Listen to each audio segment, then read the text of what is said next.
When thinking about high-speed rail, you might first think of France or Spain or even of China, but for me, I think of Japan.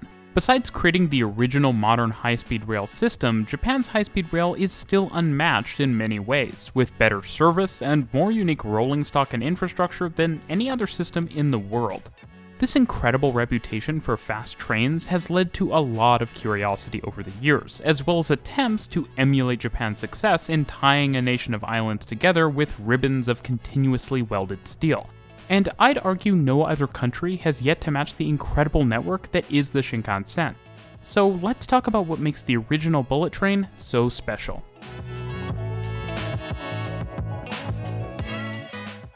If you're new around here, I'm Reese, and on RM Transit we talk about all things public transport, from bus rapid transit to subway systems and high-speed rail. Make sure to subscribe and hit the bell so you don't miss any future videos. We'll be making a lot more on high-speed rail this year. A special thank you to JR Urbane Network and Nonstop Eurotrip, whose channel will be linked in the card, for their help with footage for this video. To understand the Shinkansen system and what makes it so unique compared to other high-speed rail systems, it's valuable to understand the geography of Japan. Japan is made up of 4 main islands: Hokkaido, Honshu, Shikoku, and Kyushu, of which all but Shikoku are currently served by the Shinkansen network. Japan's largest cities are Yokohama, Kawasaki, Osaka, Kobe, Kyoto, Nagoya, Sapporo, Fukuoka, and of course Tokyo, which I have a dedicated explainer video on. Japan is an attractive country for high-speed rail because it's essentially linear, and many of the biggest cities in Honshu are fairly close together. Tokyo is far and away the biggest city in Japan, and is the hub for all Shinkansen services. Despite this, only 2 high-speed tracks run into central Tokyo from both sides. The reason for this? The Japanese mainline network is built using narrow-gauge tracks, which aren't suitable for high speeds, and so when the Shinkansen network was created, standard gauge was used instead, alongside 25,000 volts AC overhead power. That isn't widely used in Japan and was much less common internationally at the time. In fact, Shinkansen literally means new trunk line. So the Shinkansen was built in a way that made it incompatible with almost all other railways in the country. This meant that trains and the network itself grew over the years in a way that prioritized service but not intercompatibility, and this allowed for different standards to develop from the rest of the railways in the country. At the same time, high-frequency service was a key piece of the puzzle, as the Shinkansen network was arguably needed more for capacity than it was for speed. Because of the high frequency of service, which is up to every 3 minutes on the busiest route at the busiest times, making it possibly the most intensive high-speed rail service in the world, and significant infrastructure, with stations built for 16-car, 400-meter trains, long by European and international standards, service has mostly been able to keep up with demand over the years, and now plans are moving forward for at least one more route into Tokyo.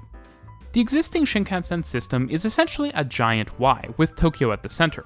The first line to be constructed on the congested Tokyo-Nagoya-Osaka route was the 515-kilometer Tokaido Shinkansen, which was to hopefully relieve congestion on the Tokaido main line and to be open in time for the 1964 Tokyo Olympics.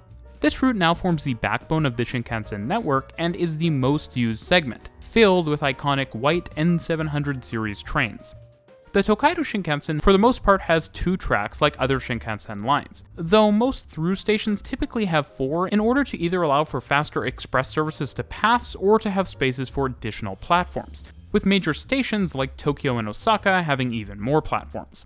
The fastest service type, known as the Nozomi, is now able to travel between Tokyo and Osaka in just 2.5 hours, making just 4 stops at Shinagawa, Yokohama, Nagoya, and Kyoto at a top speed of 285 km per hour.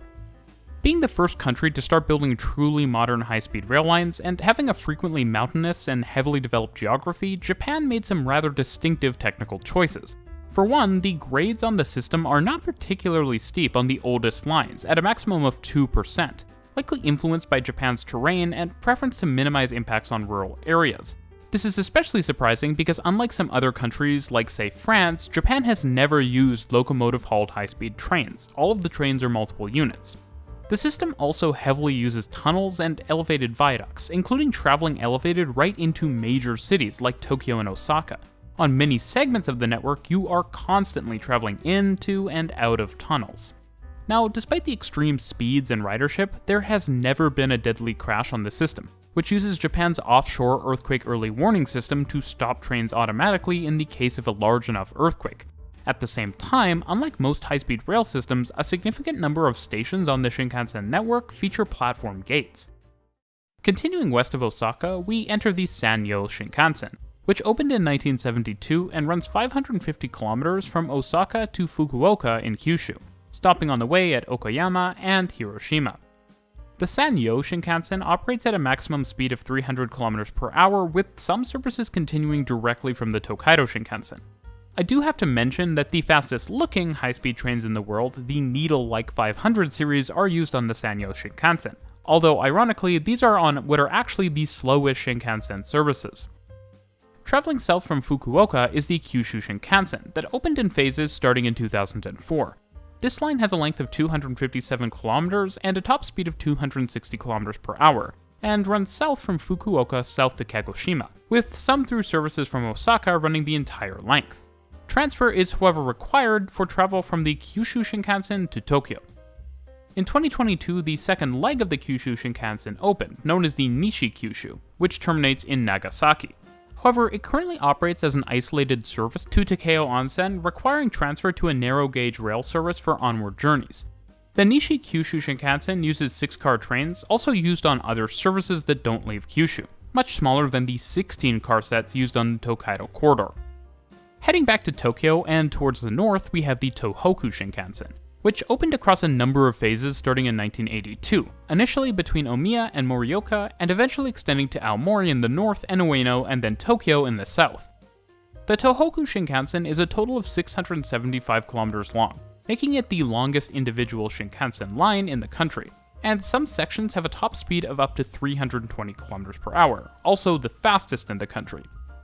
Getting the line into Tokyo was no simple matter, as extensions south from Omiya are on a high viaduct and face backlash, especially as the line was not of great use to local residents. In response to this, the new shuttle, which I talked about in a previous video, was built hanging off of the side of the Shinkansen guideway to provide a travel option for local residents, which is just awesome. Actually getting the line into Tokyo still took years, with tracks weaving around existing ones approaching Ueno and a tunnel being used for much of the distance between Ueno and Tokyo Station.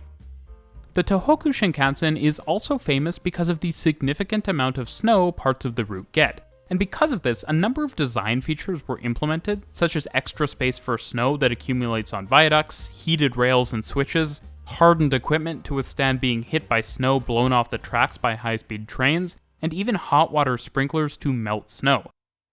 Interestingly, there are two other services that use much of the Tohoku Shinkansen route, known as the two mini Shinkansen lines. These are the Akita Shinkansen and the Yamagata Shinkansen. The mini Shinkansen routes are traditional branch lines that have been modified with standard gauge tracks and 20,000 volt AC electrification, using special high-speed trains that fit within the loading gauge of the legacy lines. These trains are the E6 on the Akita Shinkansen and the E3 on the Yamagata Shinkansen, and they sort of remind me of trains in the UK with their bulbous shape. The Akita line is 127 kilometers long, while the Yamagata is 149 kilometers. Both have a top speed on legacy tracks of 130 kilometers per hour and steeper maximum grades than on the rest of the network. While the legacy line speeds are not great, and these lines even feature single track and grade crossings, the convenience of a one-seat trip to and from Tokyo is very attractive. E6 and E3 sets are coupled to standard-sized 10-car Shinkansen trains until their branch points at Morioka and Fukushima respectively, and have special steps that are deployed on mainline stations to help passengers board. This provides additional capacity to points further south on the line. In 2016, the first phase of the new Hokkaido Shinkansen opened, traveling from Aomori to Hakodate over 149 kilometers of track with a top speed of 260 kilometers per hour. The Hokkaido Shinkansen runs through the Seikan Tunnel, one of the world's longest undersea tunnels, running 54 kilometers from Honshu to Hokkaido. This tunnel first opened in 1988, over 20 years before the rest of the line, and was initially only used by narrow-gauge trains. For the purposes of use by the Shinkansen, the tunnel was upgraded to dual gauge so that both types of trains could operate, although Shinkansen trains are speed limited as the main tunnel carries both tracks in a single tube, and a high-speed train could potentially impact a narrow-gauge train while passing it. This means that higher speeds are only permitted when no narrow-gauge trains are running, albeit lower than speeds outside of the tunnel. Service-wise, most trains from Hokkaido run through to Tokyo, however there are some that only run between Sendai and Aomori. Beyond the mini Shinkansen and Hokkaido services, there are also 2 additional Shinkansen lines that feed into Tokyo from the north and share tracks with the Tohoku Shinkansen services south of Omiya. The first of these is the Joetsu Shinkansen, which runs from Omiya to Niigata at a recently increased top speed of 275 km per hour, and was opened in 1982.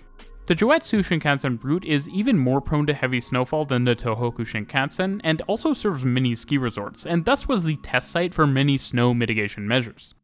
The second is the Hokuriku Shinkansen, which, like the original Tokaido Shinkansen, opened in anticipation of an Olympic event, in this case the 1998 Games in Nagano, another major skiing destination, which was actually the line's original name and terminus, splitting from the Joetsu Shinkansen at Takasaki. These days, the line extends 346 kilometers northwest of Tokyo to Kanazawa, with trains hitting a maximum speed of 260 kilometers per hour. One of my favorite high-speed trains of all time, and one of the only double-decker high-speed EMUs ever, the E4 Shinkansen, previously operated on the Joetsu and Hokuriku Shinkansen. However, this series of trains was retired in the last couple of years. Now, all Japanese bullet trains look rather unique compared to high-speed trains in other countries. Those used on the Tohoku Shinkansen in particular look odd with their extremely long noses. This is actually to reduce the loud noise often heard when trains enter tight tunnels at high speeds, something which was necessary as this route has a particularly large number of tunnels, many of them long enough to have previously held records for length when they were opened.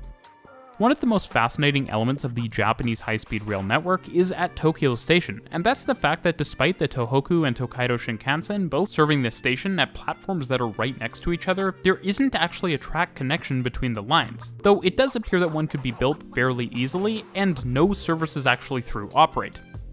One popular reason for justifying the lack of through operation is that the different lines actually operate with electricity at different frequencies, as Japan's power grid is famously split between 50 and 60 Hz. While this is a nice explanation, and it might even be a small factor, the more likely answer in the age of multi-power trains is the high variability in northbound train arrivals, where the number of branches and mini Shinkansen services combined with the high demand and frequency of Tokaido Shinkansen services makes through operation unattractive, and the fact that the 2 systems are operated by 2 separate companies means very different philosophies when it comes to operations. Amazingly, this means that 400-meter-long train consists operating to the north manage to turn around every few minutes, despite there only being 4 terminating platforms at Tokyo Station, highlighting the incredible efficiency of the railway operation. Now, like most major transit systems, there was actually a planned Shinkansen line that was not built, the Narita Shinkansen. This line would have essentially been a fast airport rail link built to coincide with the opening of Narita Airport roughly 60 kilometers east of Tokyo Station. Portions of the route were built, but as with the link from Omiya south towards Tokyo, as well as Narita Airport itself, there were significant protests from local residents, which in this case actually led to the project being cancelled. Infrastructure built for the project is now used by the Keisei Narita Sky Access Line. Now, what I actually find really surprising is just how aggressively the Japanese high-speed rail network is actually being expanded, with a number of projects in various states as of early 2023. For one, extensions of both the Hokkaido and Hokuriku Shinkansen are under construction. The Hokkaido Shinkansen extension to Sapporo is set to open in 2030, while the Hokuriku Shinkansen extension to Tsuruga is set to open in 2024. There are also plans to extend the Hokuriku Shinkansen to Osaka via Kyoto in the future. And while work isn't currently happening, connecting the Nishi Kyushu Shinkansen to the main Kyushu Shinkansen would be rather simple as far as future projects go, with a link via Saga being only about 50 kilometers through mostly low-lying areas where viaduct construction should be fairly simple, although there isn't a lot of local interest in Saga itself for this line. There is also talk of a potential new base tunnel on the Yamagata Shinkansen, which would enable some higher speed operation and cut travel times on the route by up to 10 minutes. Of course, probably the most interesting project happening is the Chuo Shinkansen, a new 286-kilometer inland high-speed route between Shinagawa Station in Tokyo and Nagoya, and eventually Kyoto and Osaka in later phases. This project will largely be in tunnels traveling under mountains in central Japan, with the vast majority of the route being underground, including the terminal at Shinagawa. The first phase is meant to open sometime around 2030, though of course that's probably going to be delayed, with the extension to Osaka likely to not be opened until the late 2030s at the earliest. What makes the project most famous, though, is that it's going to use Japanese-developed high-speed maglev technology, with a top speed of a little over 500 km per hour, which alongside a more direct route between Tokyo, Nagoya, and Osaka will allow for a 40-minute journey to Nagoya and just over an hour to get from Tokyo to Osaka, versus 2.5 right now. The technology used for the maglev is really unique, with a tub-like track that trains operate in, running on rubber wheels at low speed and only levitating at high speed, as well as switches that operate more like those on a monorail. On the train, there is no cab for driving, and instead cameras are used. And perhaps most interestingly, boarding from stations will be via a jet bridge-like device that will extend out to the train. While all of this seems quite out there, testing for the technology has been going on for decades at this point, and if anywhere can justify an even faster means of land transportation and actually build it, it's probably Japan. Japan also has had some success exporting its high-speed rail technology. Taiwan, for example, uses 700 series Shinkansen-derived trains on its high-speed rail system, albeit oddly built with European track and right-of-way design standards. China also based its CRH-2 high-speed train on the Japanese E2 Shinkansen, and numerous Japanese firms were instrumental in helping China develop its high-speed rail system and standards, which, from the heavy use of viaducts to the train designs, are clearly influenced by Japan. Japan is also helping India to build its first high-speed rail corridor from Mumbai to Ahmedabad, which will use trains similar to the H5 series used on the Tohoku Shinkansen, but adapted to the local climate. Now, despite the limited number of other countries who have built high-speed rail using Japanese technology, what is clear is that the Shinkansen network has had a massive influence on other countries' high-speed rail networks, as well as a huge positive influence on Japan itself. The system has clearly enabled a level of travel flexibility that is unrivaled in most countries, even on high-speed rail. It is very much possible to show up to a station 15 minutes before departure of an intercity train, grab a ticket, and then head to your platform and get on board, without any long waits or painful security screening. Service is fast and punctual, and the trains themselves are very nice, both inside and out. The high frequency of the service and the variety of service patterns mean to some extent the Shinkansen enables rapid travel across large metropolitan areas, such as from Kyoto to Osaka or Kawasaki to Tokyo, as well as supercommuting, which is a less positive, albeit in decline trend. The network is also always improving. The Joetsu and Tokaido Shinkansen started operations at lower top speeds and were eventually upgraded, largely in the form of structural improvements and improved sound deadening to enable higher operating speeds. And the same is going on the Tohoku Shinkansen to raise parts of the route to 360 km per hour, among the fastest in the world and valuable on what is a very long route. The Shinkansen network has also managed to significantly reduce flights within Japan, as 3-hour downtown to downtown travel times are the tipping point where rail begins to start majorly eating into air mode share, and at 2 hours, flights just stop making any sense. You can actually see the impact of this beautifully visualized by the number of flights between various Japanese cities, which dramatically fall as the Shinkansen travel times become only a few hours. Between Tokyo and Fukuoka, with a 5-hour travel time on the Shinkansen, air travel is still very much the dominant mode. However, as this time comes down to 2.5 hours for Tokyo to Osaka, the Shinkansen overwhelmingly takes over the mode share, and at 1 hour and 40 minutes between Tokyo and Nagoya, flight options are extremely limited.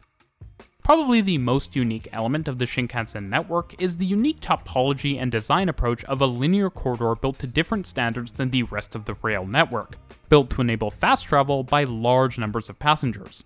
While in Europe, this approach seems to be questionable, as fairly good legacy lines often exist, even if only for final stretches into city centers. But for countries in the Americas and other parts of the world with some existing intercity rail networks, it might be worth considering whether a series of new trunk lines would be a better approach when compared to trying to upgrade very dated legacy infrastructure and alignments. If anything is clear, it's that Japan has the world's most unique and probably most efficient high-speed rail system, and it's certainly one that every other country could stand to learn from. Thanks for watching.